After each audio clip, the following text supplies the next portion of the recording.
आज़ाद कश्मीर इंतखाबात का तीसरा मरहला। LA 14 बाग में बड़ा अपसेट। मुजाहिद अव्वल के बेटे सरदार अतीक अहमद अपनी 22 सीट हार के 50 साल बाद मुस्लिम कॉन्फ्रेंस को शिकस्त।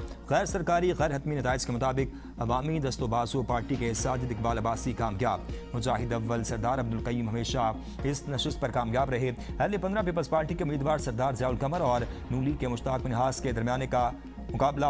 हल्का नंबर LA 16 में नून लीग के सरदार अमीर अकबर को बरतरी हासिल। पीपल्स पार्टी के सरदार कमर समान खान पीछे।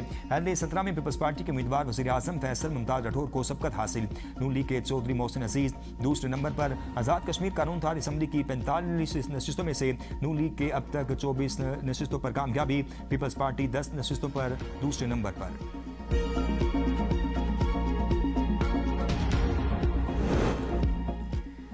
पीपल्स पार्टी का इलेक्शन के तीसरे मरहले में भी धांधली का इल्जाम। Secretary general Nahyan Hussain Bukhari ने कहा, नून लीग ने पहले और दूसरे मरहले के बाद तीसरे मरहले में भी धांधली के रिकॉर्ड कायम कर दिए। पीपल्स पार्टी मुसलसल चीफ इलेक्शन कमिश्नर और सेक्रेटरी इलेक्शन कमीशन को शिकायत से आगाह कर रही है। हर शिकायत पर कहा जा रहा है कि कुछ नहीं हुआ, सब ठीक है। पीपल्स पार्टी रहनुमाओं परवशा खान शहला रजा ने प्रेस कॉन्फ्रेंस करते हुए कहा, आज़ाद कश्मीर का इलेक्शन तारीख का मुतनाज़ तरीन इलेक्शन है। धांधली की आड़ में कश्मीर में नई आग लगाने का प्लान है। कहा कि अब तक के नताइज का नून लीग को पहले से इल्म हो गया। नून लीग के वज़रा ने नताइज का पहले ही ऐलान कर दिया। बिलावल भुट्टो ने कहा कि यह हसास इलाका है, धांधली रोके वरना हम नहीं मानेंगे। नून लीग के हक में कश्मीरी अवाम ने वोट दिया।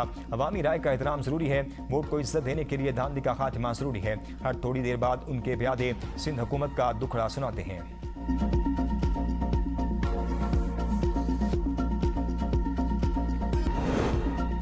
पाकिस्तान, तुर्किया और सऊदी अरब के दरमियान दिफाई मुआहदे से ईरान को कोई खतरा नहीं। तर्जुमान ईरानी वज़ारत ख़ारजा इस्माइल बकाई का कहना है, अमरीकी सिक्योरिटी की नाकामी के बाद खित्ते में नए मुआहदे हो रहे हैं। नया इलाक़ाई इत्तेहाद जाहिर करता है अमरीकी सिक्योरिटी गारंटी काबिल एतबार नहीं। खित्ते के ममालिक जान गए सिक्योरिटी झूठे ब्रोकरों से खरीदी जाने वाली शय नहीं। हक़ाइक़ पर मबनी और दुश्मन की दुरुस्त निशानदही करने वाला हर मुआहदा इलाक़ाई सलामती के लिए अहम है। बाहमी मुआहदे की खिलाफ वर्जियाँ जारी रहीं तो अमरीका से कोई बातचीत नहीं होगी। अमरीका मशरिक़ वस्ता में अदम इस्तेहकाम का जिम्मेदार है। पाकिस्तान ने अब्बास अराग़ची और मोहम्मद बाकिर कालिबाफ को मुज़ाकरात के लिए इस्लामाबाद के दौरे की दावत दी है।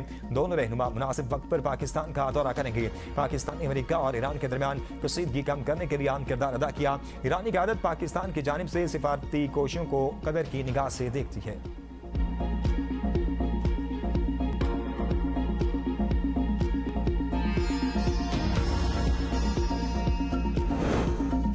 बानी से मुलाकात करा दी जाए तो लॉन्ग मार्च रुक सकता है। मुमकिन है 27 सितंबर तक मुझे नहल कर दिया जाए।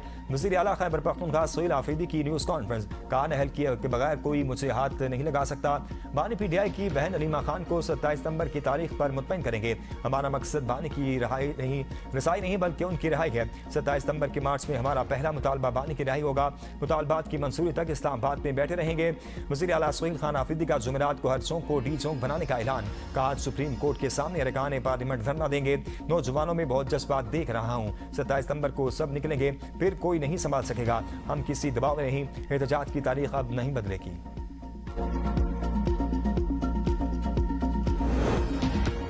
जुमेरात तक बानी PTI से मुलाकात नहीं हो सकती। सोहेल आफरीदी 20 लाख अफराद इस्लामाबाद ला कर दिखाएं। मुशीर वज़ीर आज़म राना सनाउल्लाह कहते हैं, धमकियों से मुलाकात नहीं होगी, कानूनी तरीकाकार अपनाना चाहिए। मुझे लगता है कि वज़ीर आला खैबर पख्तूनख्वा के साथ हाथ हो गया। इस बार नाकाम हो गए तो इन्हें दोबारा उसी तनख्वाह पर गुजारा करना पड़ेगा। तहरीक इंसाफ के इसी रवैये की वजह से बानी से मुलाकात नहीं हो रही। खिलाफ वर्जी पर बानी PTI से मुलाकातें रोकी गई हैं। बानी से मुलाकात की सूरत का गलत इस्तेमाल नहीं होने दिया जाएगा। एहसन इकबाल की सोहेल आफरीदी पर कड़ी तनकीद। कहा, पाकिस्तान के नौजवानों को काकरोचों से तशबीह देना दुरुस्त नहीं। सोहेल आफरीदी सड़कों पर जोर लगाने के बजाय KPK की बेहतरी और अमन पर जोर लगाएं। जलाओ गिराओ की सियासत मुल्क दुश्मनों को फायदा पहुंचाने वाली बात है।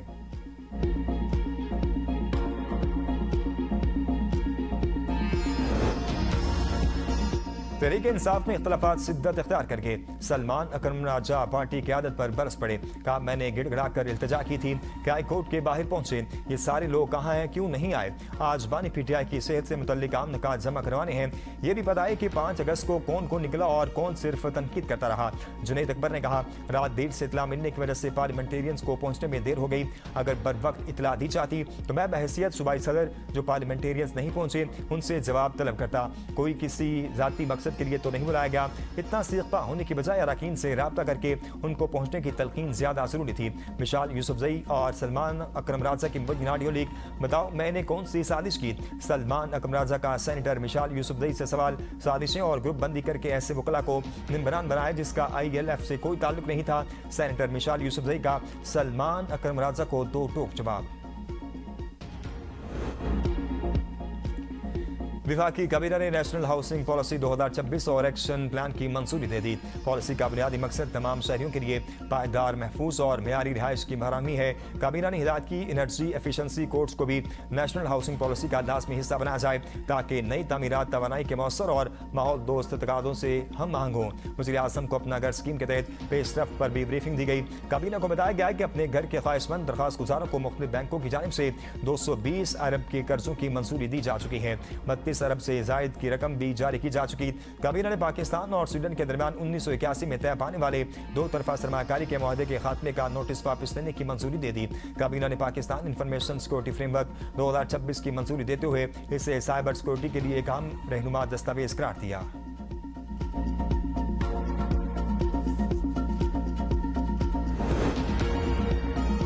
वज़ीर आज़म शहबाज शरीफ की ज़ेर सदारत वफाकी काबीना का इजलास। वज़ीर दाखिला मोहसिन नकवी काबीना इजलास में शरीक न हुए।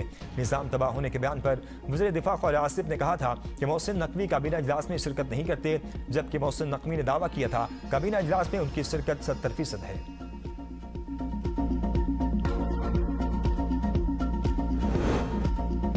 चीफ इलेक्शन कमिश्नर और दीगर मेंबरान की तैनाती के लिए अपोजिशन लीडर महमूद खान अचकज़ई ने वज़ीर आज़म को खत लिख दिया। कहा chief election commissioner member Sindh और बलूचिस्तान की मुद्दत 26 जनवरी 2025 को खत्म हो चुकी। आइन के तहत तमाम अहम नशिस्तों पर मेंबरान इलेक्शन कमीशन और चीफ इलेक्शन कमीशन की तैनाती की जाए। वज़ीर आज़म आइन की अपोजिशन लीडर की मुशावरत से चीफ इलेक्शन कमिश्नर की तैनाती के पाबंद है। सूबों के मेंबरान इलेक्शन कमीशन के लिए भी आइन में मुरव्वजा तरीके के तहत तैनाती की जाए।